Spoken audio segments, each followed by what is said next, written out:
Welcome. Today's conversation is about teacher stories, telling the stories of teachers who have made a difference. The Cato Teaching Discovery Mural is something that the College of Education here at UNC Charlotte is putting together as a way to recognize and value our teachers. But we're here now to talk about stories of specific teachers, to talk about those teachers who made a real difference in our life, to share those stories. And we're going to ask the Dean of the College of Education, Lynne Calhoun, to begin by telling us your personal story about that teacher that made a difference in your life. Thank you, Bill. Donors who make a gift of $1,000 or more have the privilege of naming a transformational teacher and having that name permanently inscribed on the Cato Teaching Discovery Mural. I'm intrigued by the fact that a number of donors to date have chosen to honor a member of their family who's a teacher. And I think that's particularly salient about the profession of teaching because family members see up close and personal the work that teachers do, the gifts that teachers give, and what a difference that it makes. I'm one of those people that is honoring members of my family. I'm honoring two on the Cato Teaching Discovery Mural. The first is my mother, Mary Catherine Gerald, who is a graduate of Marshall University in West Virginia and became, early in her career, a teacher of home economics in rural West Virginia. And I heard stories from her former pupils throughout my life and throughout her life. And in her later years, I heard this story. One of her former students said, "Your mother let me know the world could be a beautiful place. I lived in the most hard-scrabble poverty, had nothing of value in terms of monetary value in my life. And your mother taught me my world could still be beautiful. She taught us how to make clothes out of feed sacks. She taught us what a salad was. She taught us what napkins were. She said to us, you have some control over your environment, and it can be beautiful, and you can be strong, and you can contribute to the health and the well-being of your family." Those were the stories that I heard about a home economics teacher in rural West Virginia many, many years ago. So I'm honoring Mary Catherine Gerald on the Cato Teaching Discovery Mural. The second person that I'm honoring is my daughter, Mary Laura Calhoun, who is a teacher in the District of Columbia Public Schools.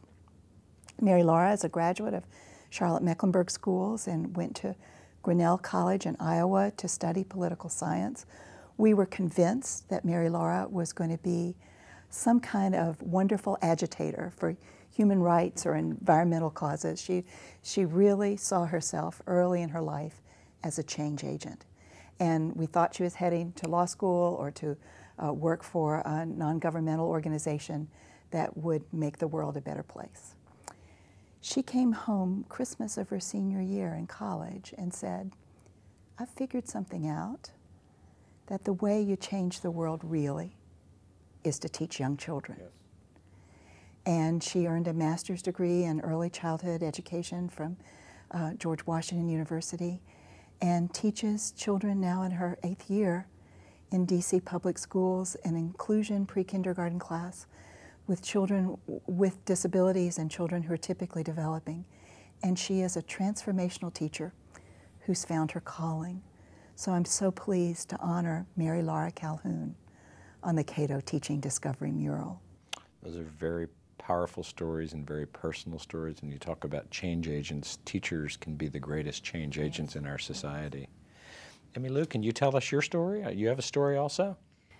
Yes. As we began work on this project, there were two people in particular who came to mind and really helped fuel our creativity and devotion to this project. The first was my grandmother, also a family member, Emma Sharp Avery, who taught high school in Greensboro, North Carolina for many years. She taught North Carolina history. And as a child, when my family would be at church or out to dinner, occasionally people would come to the end of our table to speak to Mrs. Avery.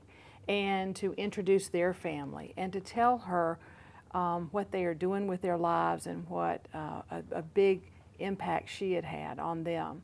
For many of those students, she kept what she referred to as her boys in school.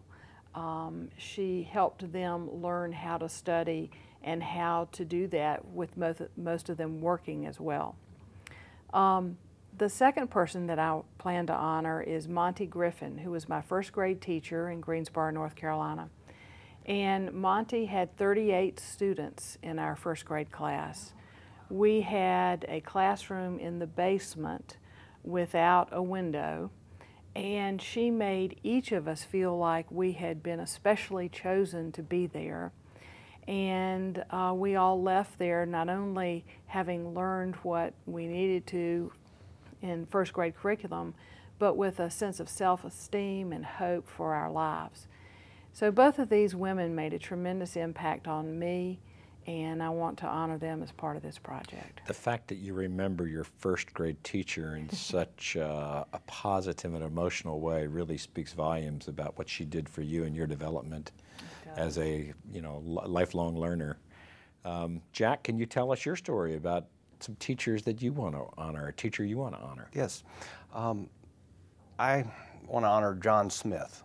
He was my 7th and 8th grade math teacher, and we had a combined classroom for 7th and 8th grade. This was at Hardin Park Elementary back in the mid-70s up in Boone, North Carolina. And he was also my basketball coach. Now that's remarkable because I can't really play basketball. And yet I was on the team for 2 years, and he made that choice. I was as far below 3rd string as you could get, and I was struggling in 7th and 8th grade. I was going down a path that I really didn't need to go down and getting into trouble quite frequently, and he kept me on the basketball team.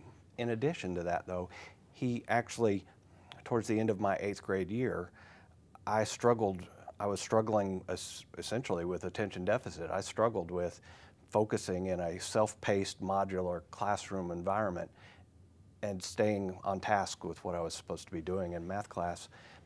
And towards the end of that year, he took me out of that process and put me into a small group of pre-algebra students. All of the other students in that group were the high-end students, and I was just barely getting by. But it wasn't because I couldn't do it. It was because I was struggling with paying attention. And he put me in that group, so I had his attention, both as a math teacher, as a male, living with a single parent, my mother at the time. I had this very strong, confident male who was telling me to get my act together, but telling me in a real positive way. And he expected me to do well in math, and I did. And quite literally, that was the point at which I turned around and shifted gears at the end of my 8th grade year and really made a huge shift moving into high school. And I have stayed in touch with him off and on over the years. I've really worked hard to express my gratitude to him over the years. And a couple of occasions I finally decided I would call him once I was out of college and just doing well. And then I called him again after I got my doctorate, and I was at my first teaching position at Penn State, and I just wanted to let him know where I was and what I was doing. And then the teaching mural opportunity came along, and it just hit me. This was the cap to all of that, to recognize this person who quite literally moved me 180 degrees in a more positive direction that allowed me to get where I am today. Jack, I hear a number of stories in the story you just told. First of all, you have a teacher that saw you as much more than a student. You have a teacher that understood your needs, and your needs at that time. You were going down a path, and he helped you to pick the right path. He also took the time to get to know you personally and develop those personal relationships. And being a former teacher and also a former principal, those teachers who are the best are the ones who understand the importance of those personal relationships, and they make it real, and they really care about you. Let's talk just a minute about this mural. It's the Cato Teaching Discovery Mural. Can you tell us, Emmy Lou, what exactly people are going to discover and how they're going to discover by seeing this mural? The architectural sculptured brick will depict information about the state of North Carolina, the Charlotte region, and about education. This will include things like the state motto and seal, those information that young children learn about the cardinal being the state bird or the dogwood being the state flower. Important historical events in our state, in our region. You know, Charlotte was the place really of the first discovery of gold. And so important events in history. Also, a very important part of the sculpture will be showing the relationship between teachers and their students. There'll be different ways to discover this information. One may be a visitor who just comes to the site and is able to view the murals. Another will be we will have online teaching lesson plans so that teachers could actually work with students in their classroom before visiting the mural on a particular topic or subject. And then when the classroom visits, the students can actually discover, they can solve problems. We will have some problems, math problems that they can solve. There will be the opportunity to discover facts and events throughout the monuments. The other thing will be there'll be information online that visitors can get before they visit so that they can have information to refer to both before the visit or after if they want to follow up. So it's safe to say that this mural is not going to be a typical sculpture, but it's going to actually serve as a destination. Not only a destination, but an active teaching and learning tool. We thought what better way to honor teachers in the teaching profession than to make this not only something that honors individual teachers, but provides a tool that teachers can use in the future. Dean Calhoun, can you help our viewers understand how they can get involved in supporting this effort? I would invite all of our viewers to remember your education and to think about those teachers in your life or in the lives of your children or grandchildren that have had the kind of transformational power you've heard about today. And we cordially invite you to make a gift in honor of that teacher so that the name will be permanently inscribed on the mural. That's another part of the discovery. Walking by a side of the monument that will list the names of powerful people who made the commitment to reach out to children and young people and make a difference. If you would like to make a gift to the Cato Teaching Discovery Mural, we invite you to visit the website on the College of Education homepage. Multi-year gifts shared by groups of people are welcome. And all of these gifts will go into an unrestricted endowment for the College of Education that will promote the powerful education of the next generation of teachers and counselors and school leaders to support the next generation of children. Thank you all for being with us today. I have to say, on a personal note, that the profession of teaching is one that is, in my opinion, one of the most important in our society. It's the cornerstone of our democracy. We must support our teachers. We must value the profession of teaching. UNC Charlotte has provided a very nice vehicle for you to do that. We hope that you'll think back about that teacher in your life that made the difference, that someone who touched you, that helped you understand that you could change your life. We hope that you'll think about honoring that person in the future. Again, thanks for being with us, and we'll see you later.